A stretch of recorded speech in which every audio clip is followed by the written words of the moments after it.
Good morning. So I have been going around with my electric drill and taking out nuts and bolts. You may think this is crazy, but I feel like it's got to be gutted. Obviously, I have seen mud daubers like you wouldn't believe everywhere. So I just took it upon myself to just start taking screws out, because when I started trying to take the seats out, it was beyond my ability. So see, we've got these, which I can loosen, but they don't come out. I mean, not completely. And obviously you go underneath the bus and it doesn't go all the way through to the, what you can see, at least under there. And then it has a nut back here on this glide. And I think it has another one that's like underneath that seat right there, which is really hard to get to. And since I have vertigo, laying on the floor upside down is not really something I can do very well. So Carrie and I will have to work as a team to get the seats out. But like I said, I was just taking out nuts and screws. We're probably just gonna like build something over top out of wood anyway, and dashboard too, once we get everything pulled out and cleaned up.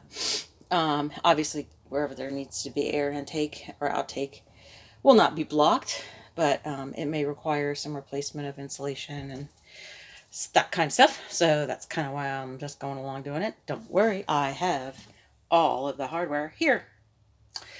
So I started working on these trim pieces along the top here, and I finally got all the way down to the first couple sections. And wow, like, really?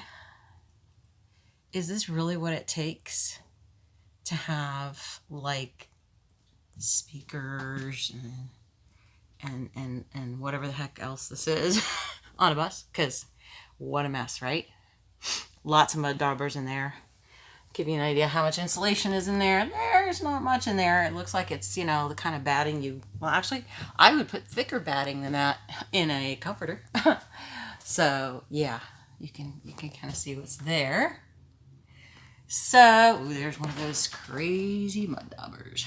So like I said, I went along and did all this, and then of course, I've got screws that are stripped out, so Carrie's gonna have to come along and do his magic. I wouldn't dream of trying to do that. I have no idea, and I would break bits, and I don't know what all I would do. I took the slip door off back here, and lo and behold, more of that silly batting that does absolutely nothing. It's like in the 20s. I don't think it's going to get up to the 30s today. And there's like a wind chill. It just stopped snowing. So, or flurries, I guess they call it here. So I can see my breath in the bus, but I'm okay. I'm not like, it's cold, but I'm not like, oh my gosh, I have to go back in and thaw out kind of cold. And I have arthritis, so that's crazy. So again, on this side, same thing. Screws that are stripped out that I can't get out. So I figure the truth behind the windows and any leaks and any rust and whatever is gonna be something we find out when we remove all of this. But yeah, we'll probably just shift gears and go back to seat removal. Because they're in the way.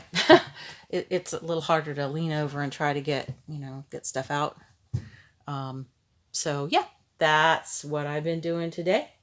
And we're still waiting on folks to kind of give us an idea of what's the deal with the battery. We don't know nobody's really saying what's necessary. How many volts is necessary. The battery, there's only one battery. We got home fine with it when we bought it. He started it once or twice actually since we got it, which was a little over a week ago. This weekend will be 2 weeks ago. Because we were just checking lights and stuff after dark. It was easier to see. And it wouldn't start the other day when we did our first reveal video. So he charged it up. He cleaned the connector cables and charged it up with his charger and started right up. No problem. and it wasn't cold weather, so it wasn't like frozen or anything, their engine. So like I said, there's only one battery in there, but there is room for more. So we just want to know, what do we really need as far as the battery for the workings of the engine. So we appreciate any feedback you have on that.